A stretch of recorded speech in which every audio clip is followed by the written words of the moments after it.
Okay, my favorite part, maybe not everybody else's. I think everybody's tired of this right now, but Inspector Theater. Can I come in? Come on in, Mr. Fire. The door's open for you. Thank you. You always make me feel so warm and welcome. No. This door is supposed to have a self-closing spring on it. It's supposed to always close behind you when you come into the home. The things you care about most about are on this side of the door. I know it's a nuisance when you're carrying groceries in. You got to open and close the door every time. And, some people have decommissioned or removed their springs. They made an educated decision to do a foolish thing. You don't get a chance to make that decision because you do not have your self-closing spring. Oh, come on, bud. What? That's not a code. Actually, yes, it is a code. That's not required in Dallas. Yes, that is a Dallas code. That's a thing. That's a thing.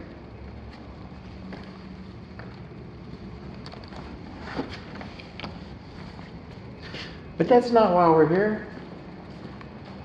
We're not here to look at the electric service panel, load center. We're here to look at the garage overhead door.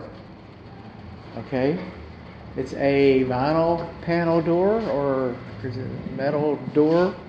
It's a metal panel door with some vinyl inserts. It's a panel section door. Overhead, they've got the door opener motor.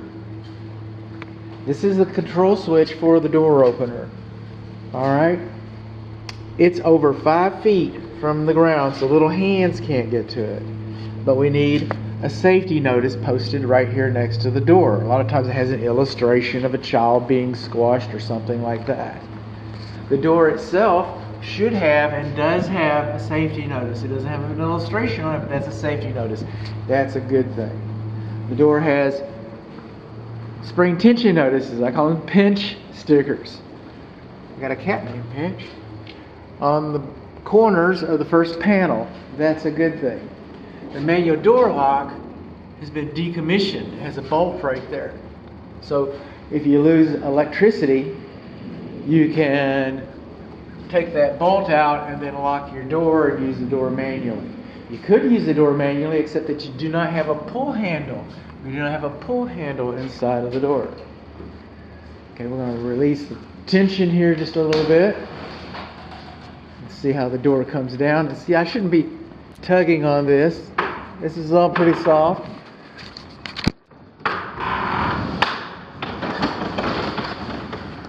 Not the easiest roll, but the door's balanced.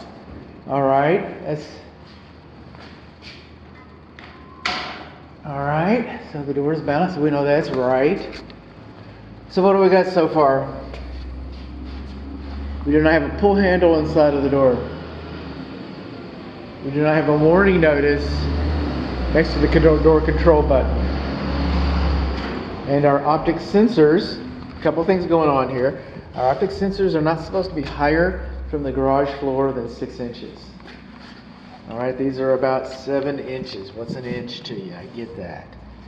But, they do sell brackets that fit onto the door track that you can lower those. It is available. They chose not to do that. A couple drywall screws is good enough. It was good enough today. Another thing is these control wires going to the optic sensors, they should have insulated staples on them. Those are raw staples. The raw staples can cut the insulation, short out the door, and you won't be able to get into your house. Or you might not be able to close your door. Either way, it's something that you don't want. So let's come on over here.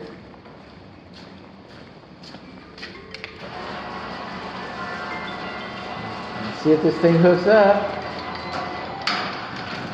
Look at that. Okay.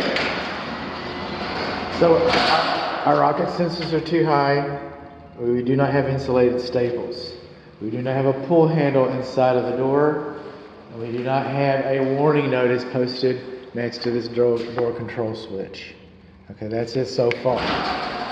It's nice and quiet. It's GFCI protected. We're gonna find out. Uh-oh. Not GFCI protected. What is that? Let's just try these. What circuit are you on? The light's still on. Huh.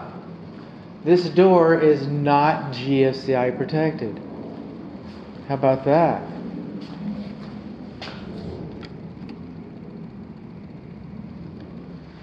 Well, I'll reset those in a minute. Well, that's kind of unfortunate.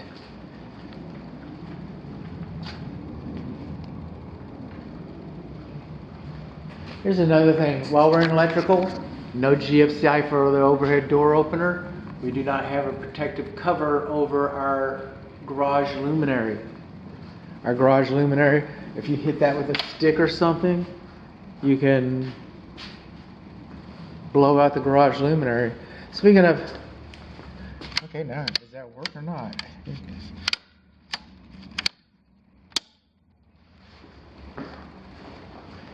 Operator error. It is GFCI protected. That's why I like my clients to come along with me.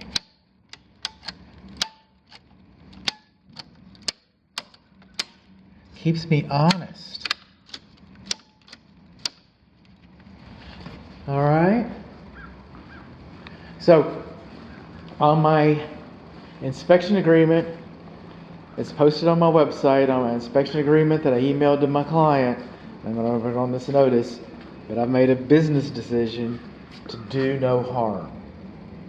And my harm is that I do not do block tests. The builder can do a block test for you.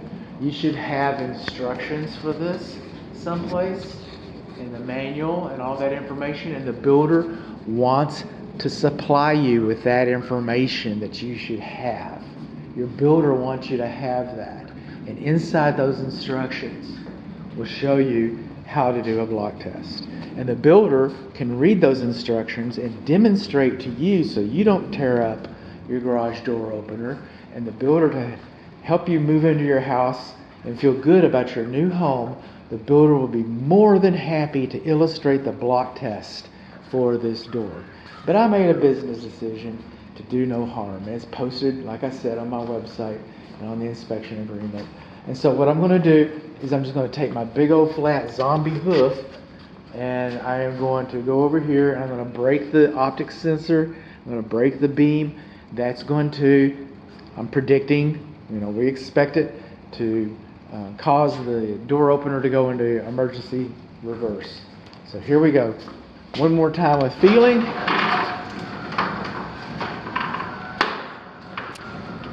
Crackety, crackety, crack. There we go. That's safety reverse right there. The old zombie hoof did it. Okay. So what did we learn? We learned that our door does not have a self-closing spring on it. We learned that our luminary is not protected. We learned that we do not have a safety notice posted by the switch. We learned that our optic sensors are too high. We learned that uninsulated raw staples were used to secure these wires. We learned that we do not have a warning note. We do not have a pull handle inside of the door. Those are the things that we learned.